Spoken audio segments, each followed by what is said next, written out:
என்ன கண்ணுங்களா, எல்லாரும் எப்படி இருக்கீங்க? சாப்பிட்டீங்களா எல்லாரும்? சாரி, கொஞ்சம் லேட் ஆயிடுச்சு. என் நெஞ்சில் குடியிருக்கும் உங்கள் அனைவருக்கும் என்னுடைய வணக்கம்.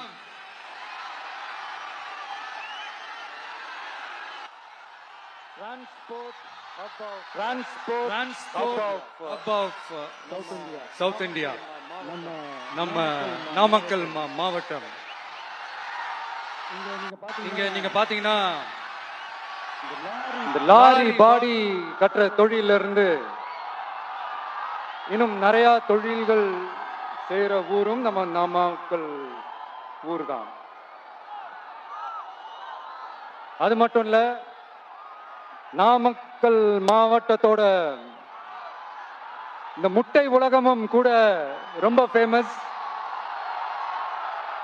எக் சிட்டின்னு கூட கூப்பிடுவாங்க. அது மாதிரி தமிழ்நாட்டு மக்களுக்கு இந்த சத்தான உணவு முட்டை கொடுக்கிற ஊர் மட்டும் இல்ல, தமிழ்நாட்டு மக்களுக்கு உணர்ச்சி ஊற்ற மண்ணும் கூட.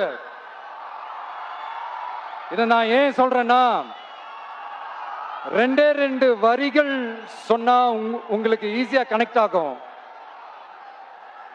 தமிழன் என்று சொல்லடா, தலை நிமிர்ந்து நில்லடா. எப்படி? தமிழன் என்று சொல்லடா, தலை நிமிர்ந்து நில்லடா. இந்த நாடி நரம்பெல்லாம் ரத்தம் பாய்ச்சுற இந்த வரிகளை எழுதுனது யார் தெரியும்ல? யார் எழுதுனா? விஜயகாந்த் சார் சொன்னாரு. ஆனா நம்ம அண்ணன் கேப்டன் அவர்களுக்கு மட்டும் இல்ல, நமக்கும் சேர்த்து எழுதின இந்த வரிகளை யார் எழுதினது தெரியல?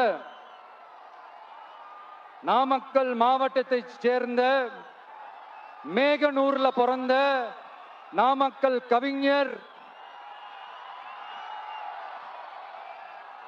திரு ராமலிங்கம் பிள்ளைதான், அவர்கள்தான். அடுத்து தமிழ்நாட்டு மக்களுக்கு இந்த இடஒதுக்கீடு உரிமையா வழங்கினதும் இதே நாமக்கல் மாவட்டத்தை சேர்ந்த திருச்செங்கோடு பகுதியில் இருக்கிற ஒருத்தர் தான். நம்ம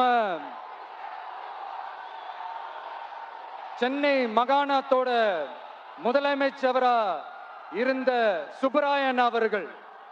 அவர்தான் அந்த மாபெரும் மனிதர். மக்களுக்கு இடஒதுக்கீடு உரிமையை வழங்கினதுல இவருக்கு மிகப்பெரிய ஒரு பங்கு ஒன்று இருக்கு.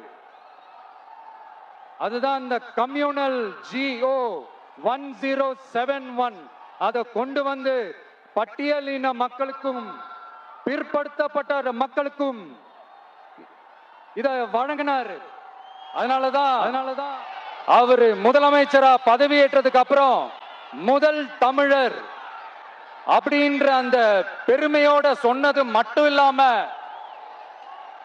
இதே நாமக்கல்ல அவருக்காக ஒரு மணிமண்டபம் கட்டுவோம்னு வாக்குறுதி நம்பர் 456 கொடுத்தது யாரு?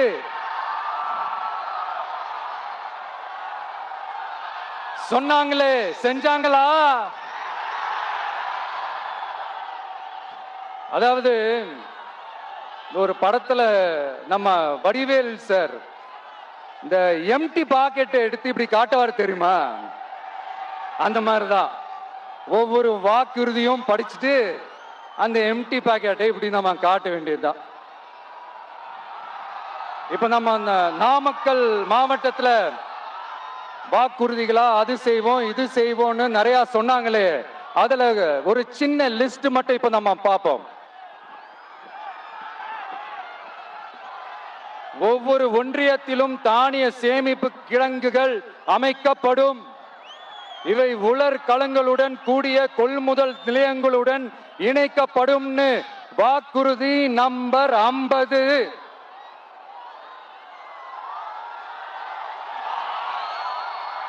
கொப்பரை தேங்காயை தமிழக அரசே கொள்முதல் செய்யும். அதிலிருந்து தேங்காய் எண்ணெயை உற்பத்தி செய்து நியாய விலை கடைகள் மூலம் விற்பனை செய்ய நடவடிக்கை எடுக்கப்படும் வாக்குறுதி நம்பர் 66.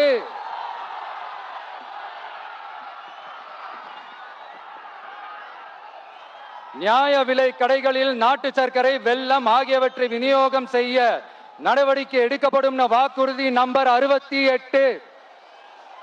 அரசு ஊழியர்கள் மற்றும் ஆசிரியர்களுக்கு மட்டும் இல்ல, போக்குவரத்து ஊழியர்களுக்கும் பழைய ஓய்வூதிய திட்டம் செயல்படுத்தப்படும் வாக்குறுதி நம்பர் 152. இதெல்லாம் சொன்னாங்களே, செஞ்சாங்களா? இப்ப நம்ம நாமக்கல் மாவட்டத்துக்கு வருவோம்.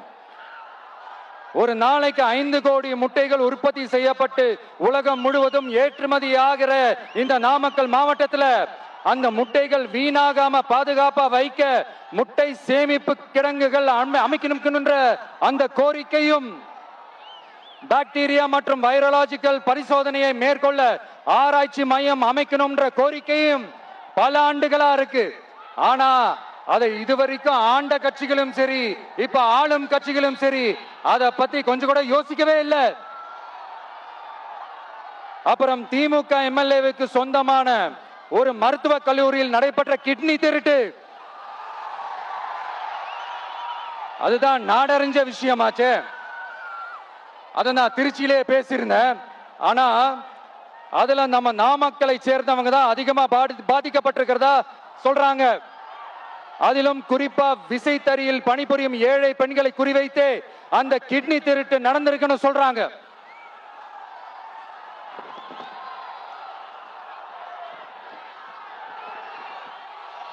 இதுல ஈடுபட்டவங்களை யாரா இருந்தாலும் நம்ம ஆட்சி அமைஞ்சதும் கடுமையாக தண்டிக்கப்படுவார்கள். இந்த கிட்னி திருட்டுக்கு ஆரம்பம் எங்க இருக்குன்னு பாத்தீங்கன்னா, கந்துவட்டி கொடுமையில இருக்கு. அதாவது விசைத்தறி தொழிலாளர்களோட வாழ்க்கை தரத்தையும் பொருளாதாரத்தையும் இந்த ஏமாற்று மாடல் திமுக அரசு மேம்படுத்தாத காரணத்தால அவங்க கிட்னி விற்கிற அளவுக்கு தள்ளப்பட்டிருக்கிறாங்க. இது எவ்வளவு பெரிய ஒரு கொடுமை! விசை தொழிலாளர்களோட வாழ்க்கை தரத்தையும் பொருளாதாரத்தையும் மேம்படுத்த தேவையான தீர்வுகளை யோசிச்சு உறுதியா எங்க தேர்தல் அறிக்கையில சொல்வோம். சாரி,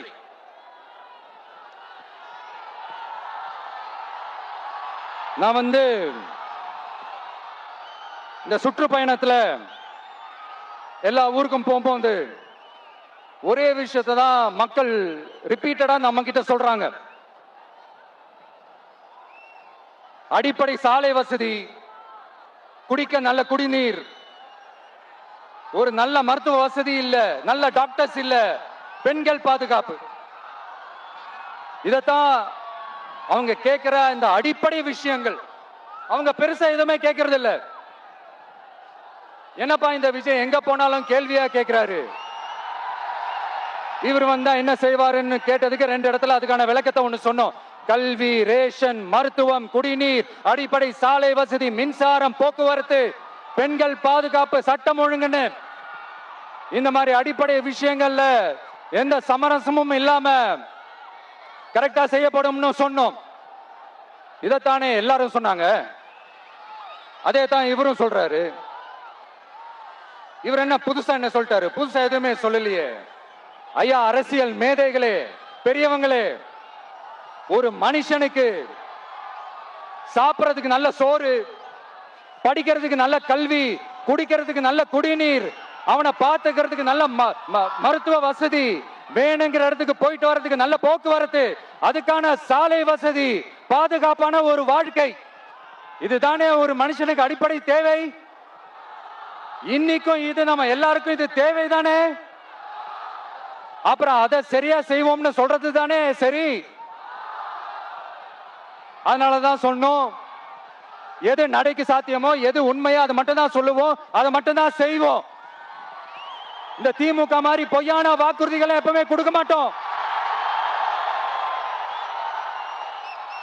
புதுசா சொல்லுங்க, புதுசா சொல்லுங்கன்னா என்னத்த சொல்றது எனக்கு புரியலையே.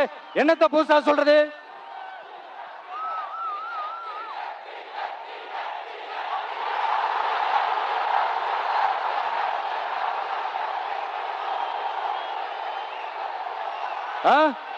புதுசா என்னப்பா சொல்றது?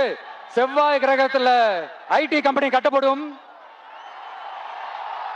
காத்துல கல்வீடு கட்டப்படும், அமெரிக்காவுக்கு ஒத்தடி பாதை போதப்படும், வீட்டுக்குள்ளே ஏரோப்ளேன் ஓட்டப்படும். இந்த மாதிரி அடிச்சு விடுவோமா? நம்ம சிஎம் அவர்கள் அடிச்சு விடுவாரு, அந்த மாதிரி அடிச்சு விடுவோமா?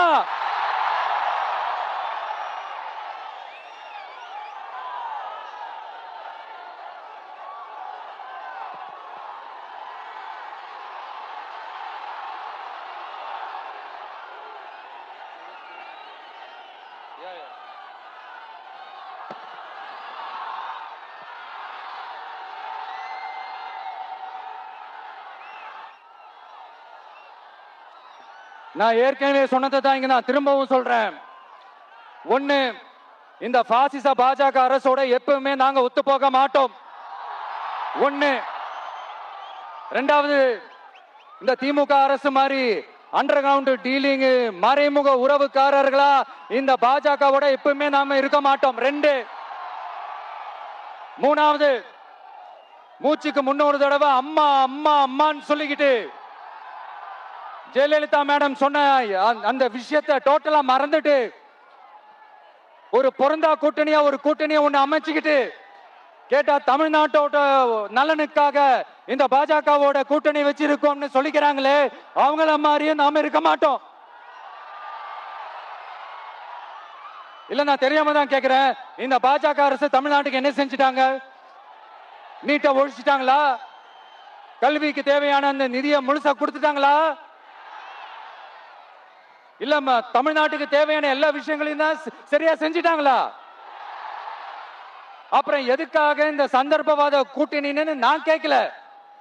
புரட்சி தலைவர் எம்ஜிஆர் அவர்களோட உண்மையான தொண்டர்கள் அவங்க கேட்கிறாங்க. சரிப்பா, அவங்க கூட்டு பொரியல் அப்பளம்னு எதையாவது கிண்டிக்கிட்டோம், நமக்கு எதுக்கு? மக்களே, இன்னொரு முக்கியமான விஷயம், இத கவனமா கேளுங்க. அதிமுக பாஜக நேரடி ஒரு உறவுக்காரர்கள்னு எல்லாருக்குமே தெரியும். அவங்களோட கூட்டணி மேல மக்களுக்கு எந்த ஒரு நம்பிக்கையும் இல்லைன்னு எல்லாருக்குமே தெரியும். ஆனா அட் த சேம் டைம் இந்த திமுக குடும்பம் இந்த பாஜகவோட அண்டர் கிரவுண்ட் டீலிங், மறைமுக உறவுக்காரர்களா இருக்காங்கன்றது தயவு செஞ்சு மறந்துடாதீங்க. வரப்போற தேர்தல், அடுத்த வருஷம் வரப்போற தேர்தல் நீங்க திமுகவுக்கு ஓட்டு போட்டீங்கன்னா அது பாஜகவுக்கு ஓட்டு போட்ட மாதிரி. வெளியில அடிச்சுக்கிற மாதிரி அடிச்சுப்பாங்க, ஆனா உள்ளுக்குள்ள வேணாம். மக்களே ஜாக்கிரதை, யோசிங்க.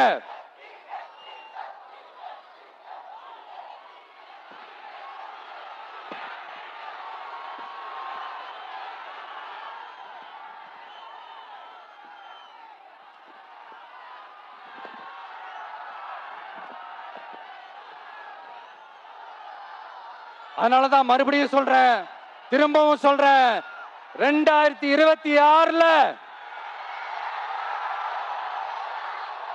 ஒண்ணு இன்னொன்னு, ஒண்ணு இன்னொன்னு.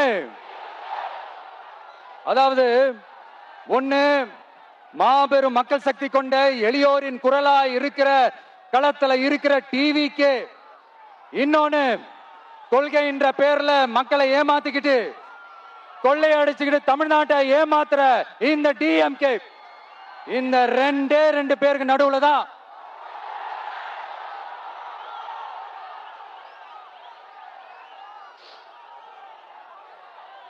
இப்படி ஒரு மோசமான ஒரு ஆட்சியை கொடுக்கறாங்களே. இந்த திமுக அரசு மறுபடியும் ஆட்சிக்கு வரணுமா? உங்க உண்மையான மக்களாட்சி, மனசாட்சி உள்ள மக்களாட்சி, உங்க நம்ம டிவிக்கு மறுபடியும் ஆட்சி அமைக்கணுமா? சாரி, இப்ப ஆட்சி அமைக்கணுமான்னு கேட்டேன். Sorry sorry. நண்பா, நண்பி, தோழா, தோழி, என் மேல இவ்வளவு நம்பிக்கை வச்சிருக்கிறீங்களா? என்ன இவ்வளவு நம்புறீங்களா? பார்த்தலாம், ஒரு கை பார்த்தலாம். சத்தியமா சொல்றேன், நானும் ஒரு 2-3 வாரத்துக்கு முன்னாடி என்னமோ ஏதோ நினைச்சேன். பார்த்தலாம், சத்தியமா பார்த்தலாம். கான்பிடண்டா இருங்க மக்களே, நல்லதே நடக்கும், வெற்றி நிச்சயம். மீண்டும் சந்திக்கும் வரை நன்றி, வணக்கம்.